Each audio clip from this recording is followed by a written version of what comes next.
Pulao இண்டா industrial park அருகே இன்று police சோதனையின் போது 7,000 ரிங்கெட் லஞ்சமாக வழங்குவதாக கூறிய வங்கதேச ஆடவர் போலீசாரால் கைது செய்யப்பட்டார்.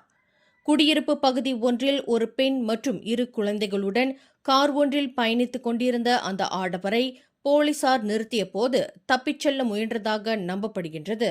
இந்நிலையில் அக்காரை மடக்கி பிடித்த போலீசார் அதில் சோதனையிட்டபோது அந்த ஆடவர் லஞ்சம் கொடுக்க முயன்றதாக கூறப்படுகின்றது. எனினும் விசாரணையில் அவரது காரில் இருந்த இருவருக்கு முறையான ஆவணங்கள் இல்லை என்பது தெரிய வந்ததை அடுத்து அவர் கைது செய்யப்பட்டுள்ளார்.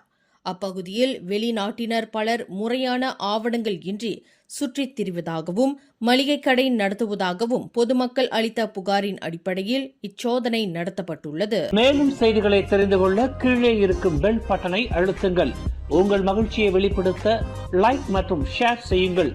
தொடர்ந்து திசைகளோடு இணைந்திருக்க சப்ஸ்கிரைப் செய்யுங்கள்.